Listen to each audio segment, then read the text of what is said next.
नमस्कार प्यारे मित्रों, मैं अशोक पोडभरे आप लोगों के समक्ष विगत कुछ माह के बाद उपस्थित हो रहा हूं।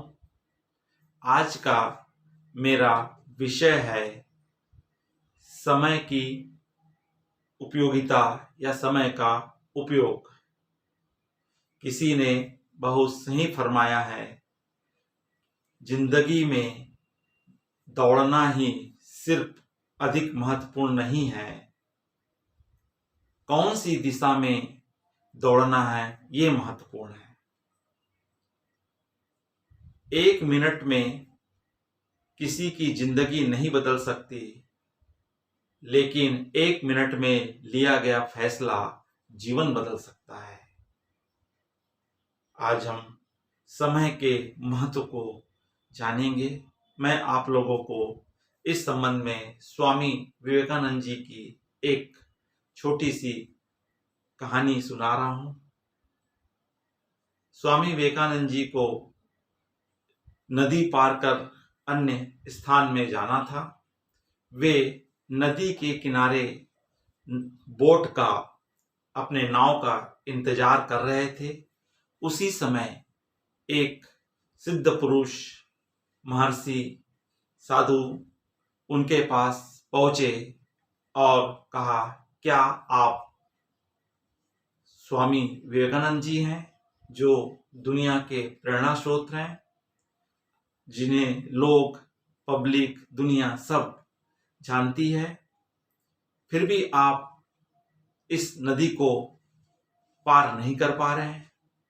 मैं सिद्ध पुरुष, ज्ञानी, मैं इस नदी को चल करके पार कर सकता हूं। और साधु ने नदी पर पैदल चलकर नदी को पार किया और पार करके उस पार से फिर चल करके स्वामी जी के समक्ष उपस्थित हुए।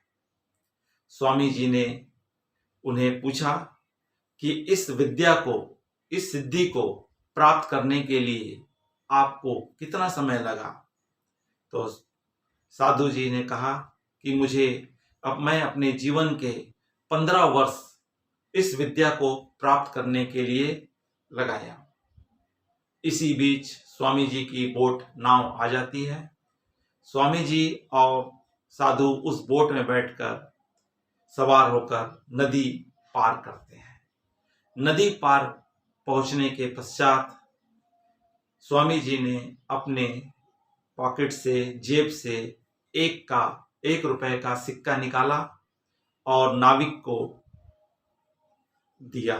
और इसका तात्पर्य एक सवारी का 50 पैसे, प्रति सवारी 50 पैसे साधु की, और अपनी किराया दिया। और साधु को स्वामी जी ने कहा, जिस कार्य को करने में मात्र 50 पैसे की आवश्यकता थी, या जो काम 50 पैसे में हो सकता था, उसके लिए आपने अपने जीवन के 15 वर्ष व्यर्थ गंवाए हैं, बर्बाद कर दिए हैं।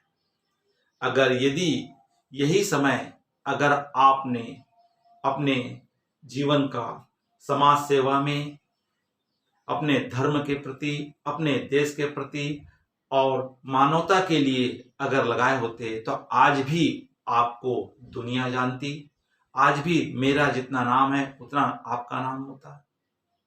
अर्थात जीवन में ऐसे कई लोग हैं जो दिन, महीनों, वर्षों तक अपना समय बर्बाद कर देते हैं, ऐसे समय में लगा देते हैं जिनका कोई उचित, न ही उनको उससे कुछ उचित लाभ हो पाता है, न ही किसी को उसका फायदा मिलता है।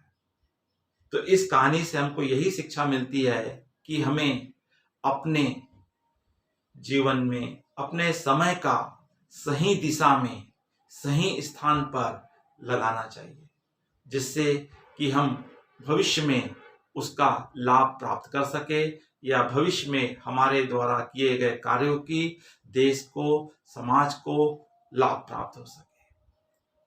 तो इस कहानी से हमें यही शिक्षा मिलती है कि हम अपने समय को सही दिशा में लगाएं, सही कार्य में लगाएं, तो हमारा जीवन सार्थक हो जाएगा। अन्यथा नहीं तो हमारा जीवन क्या हो जाएगा, बर्बाद हो जाता है। समय किसी का नहीं होता है, समय के साथ हमें चलना है, समय हमारे साथ नहीं चलेगा। नमस्कार। ये वीडियो अच्छा लगा होगा तो लाइक कीजिए और अपने मित्रों को, अपने सहपाठियों को अधिक से अधिक शेयर कीजिए। अगर आप इस चैनल में नए हैं तो तत्काल आप इस चैनल को सब्सक्राइब करें। नमस्कार, जय हिंद।